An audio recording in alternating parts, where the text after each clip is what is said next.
Assalamualaikum warahmatullahi wabarakatuh. Kembali lagi bersama dengan Bu Ratna.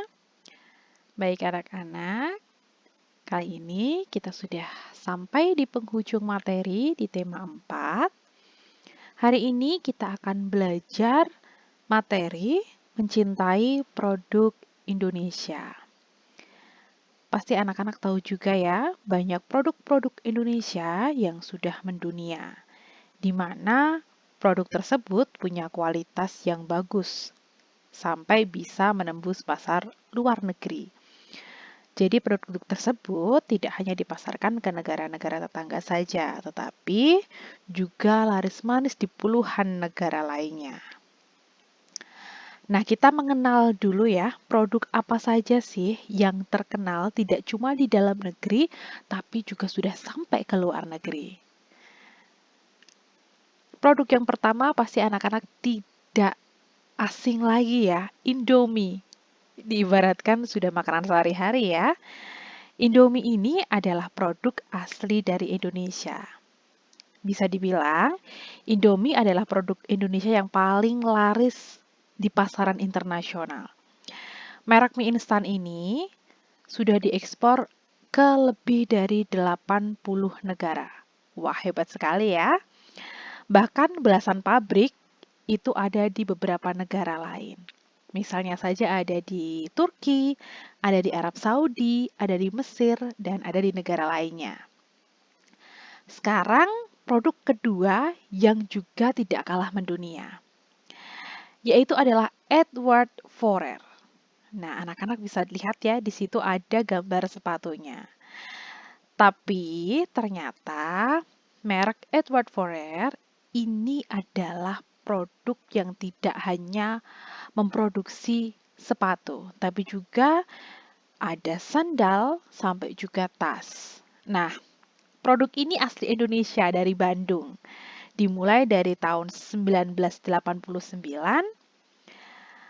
mereka memproduksi beberapa tas, sepatu, dan juga sandal. Sedangkan gerainya sendiri sampai sekarang sudah tersebar di Australia, Malaysia, sampai juga Hawaii. Produk selanjutnya yang akan kita bahas adalah, nah, anak-anak lihat kan di situ ada donat ya, ada donat yang bermerek Jeko.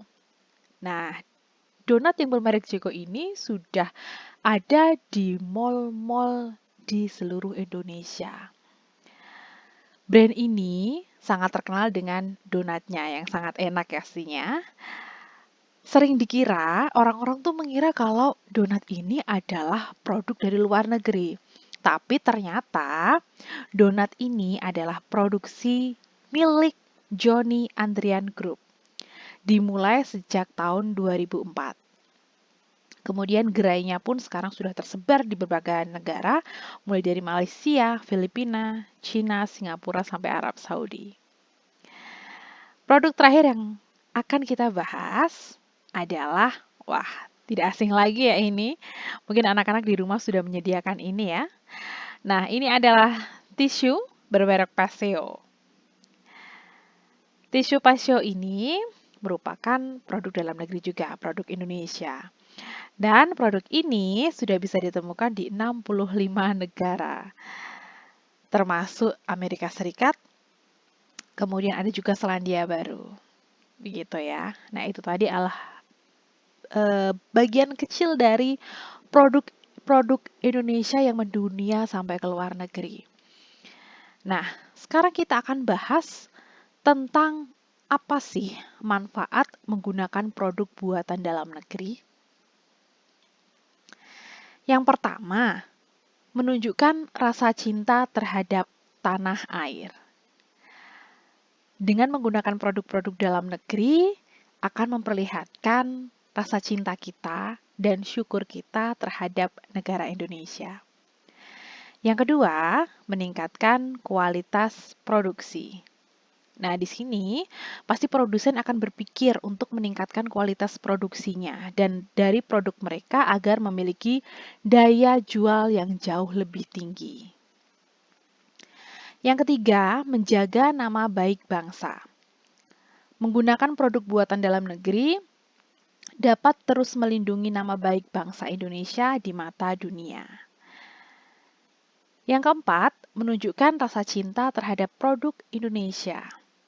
Menggunakan produk buatan negeri sendiri bisa membuktikan bahwa kita sebagai warga negara yang baik sangat mencintai dan menyukai produk-produk buatan dalam negeri. Yang kelima, meningkatkan pendapatan negara. Jadi, penjualan ke luar negeri atau ekspor produk buatan Indonesia akan meningkatkan pendapatan negara.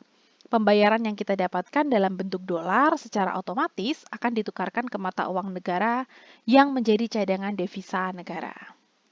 Keenam, meningkatkan kesejahteraan masyarakat. Penggunaan produk-produk dalam negeri bisa memberikan kesejahteraan pada kehidupan masyarakat Indonesia. Hal ini disebabkan oleh lapangan pekerjaan yang banyak, sehingga masyarakat bisa mempunyai penghasilan yang layak. Ketujuh, mengurangi kemiskinan dan kriminalitas. Kalau tadi otomatis lapangan pekerjaannya semakin banyak dan meningkatkan daya jual produk, akan mempengaruhi kemiskinan dan kriminalitas. Banyaknya masyarakat miskin dan kriminal didorong karena sedikitnya lapangan pekerjaan. Dan manfaat menggunakan produk buatan dalam negeri yang terakhir adalah memperbanyak lapangan pekerjaan. Dengan meningkatnya penggunaan produk buatan dalam negeri akan memperluas lapangan pekerjaan. Otomatis produksinya lebih banyak. Otomatis lagi produsennya akan membutuhkan karyawan yang lebih banyak pula. Kita lanjut lagi, yaitu tentang sikap cinta tanah air. Apa sih sikap cinta tanah air itu? Ya, sikap cinta tanah air itu bisa diibaratkan atau diartikan rasa kebanggaan, rasa memiliki, rasa menghargai, rasa menghormati, dan loyalitas yang dimiliki oleh setiap individu pada negara tempat di mana ia tinggal. Kemudian, cinta tanah air itu sendiri merupakan pengamalan dan wujud dari sila persatuan Indonesia atau sila yang ketiga. Kemudian, cara untuk menumbuh kembangkan rasa cinta tanah air itu bisa dengan bangga terhadap tanah airnya, bangga terhadap negaranya, melalui proses pendidikan di sekolah dan di masyarakat. Sekarang, Bu Ratna akan menjelaskan beberapa contoh sikap cinta tanah air. Yang pertama, bangga sebagai bangsa Indonesia. Misalnya saja, dengan cara berbahasa Indonesia dengan baik dan benar. Kemudian mencintai kebudayaan, misalnya saja mengenakan batik, pakaian adat pada saat perayaan-perayaan tertentu gitu. Mungkin anak-anak juga bisa menghafalkan lagu-lagu daerah, kemudian mempelajari kebudayaan-kebudayaan daerah lain, itu juga termasuk bangga sebagai bangsa Indonesia. Yang kedua adalah bangga menggunakan produk buatan Indonesia seperti yang sudah Bu Ratna jelaskan tadi ya. Produk-produk dalam negeri itu tidak kalah bagus dari produk-produk dari luar negeri sana. Termasuk tadi sudah dijelaskan, kalau kita membeli produk dalam negeri, maka kita juga membantu perekonomian negara dan bisa membuka lapangan pekerjaan bagi orang-orang yang membutuhkan. Yang ketiga, contohnya adalah belajar dengan sungguh-sungguh.